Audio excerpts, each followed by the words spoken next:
Согласно информации CSBC News, 68 канадских сенаторов и депутатов подписали открытое обращение к правительству Канады с просьбой использовать закон Магнитского для наказания китайских и гонконгских правительственных чиновников, причастных к нарушениям прав человека в Восточном Туркестане и Гонконге.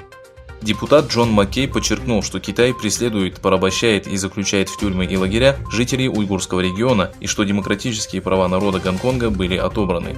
Маккей заявил, что ответ на наглость Китая и арест канадцев Майкла Коврика и Майкла Спавара должен быть жестким и выходящим за рамки политической вежливости.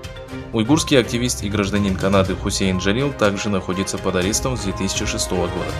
В декабре 2018 года китайские спецслужбы задержали дипломата Майкла Коврика и бизнесмена Майкла Спавара по обвинению в угрозе государственной безопасности.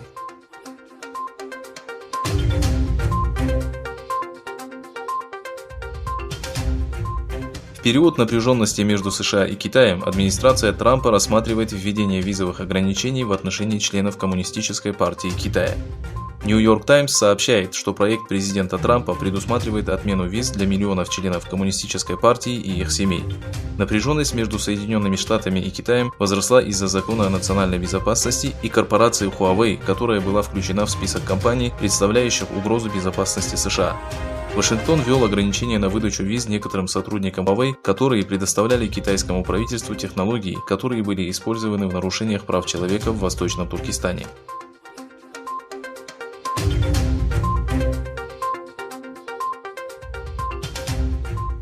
Китай опротестовал санкции, введенные Вашингтоном против китайских чиновников, замешанных в ликвидации особого статуса Гонконга, который потерял свои привилегии сразу после подписания нового закона о национальной безопасности.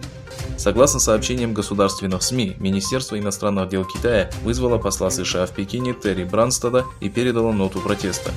Заместитель министра иностранных дел Цин Цзигуан заявил, что они рассматривают санкции и отмену экономических привилегий Гонконга как шаги, предпринятые для предотвращения развития Китая. Цин подчеркнул, что Соединенные Штаты вмешиваются во внутренние дела Китая по вопросу Синьцзяня, Тибета и Южно-Китайского моря. Президент США Дональд Трамп одобрил законопроект о применении санкций в отношении китайских чиновников в связи с законом о национальной безопасности, принятого в особом административном районе. Трамп подписал президентский указ, отменяющий коммерческие привилегии для Гонконга.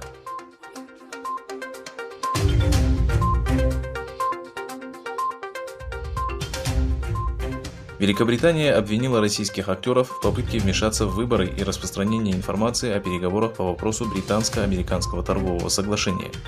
После детального анализа правительство Великобритании заявило, что российские актеры пытаются вмешаться во всеобщие выборы 2019 года, распространяя незаконно приобретенные и просочившиеся правительственные документы, заявил министр иностранных дел Доминик Рааб. Отметив, что секретные документы, связанные с соглашением о свободной торговле между Великобританией и США, были незаконно приобретены до всеобщих выборов и распространены через социальную платформу Reddit, Рааб заявил, что даже если нет доказательств того, что это крупномасштабная диверсия российских спецслужб, защита демократии и честных выборов является абсолютным приоритетом Великобритании. Министр иностранных дел сообщил, что было начато расследование по данному вопросу.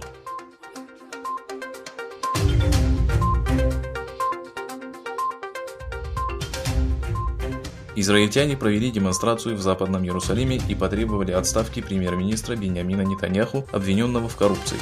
В акции, организованной группой «Черные флаги» перед резиденцией премьер-министра, приняло участие тысячи людей.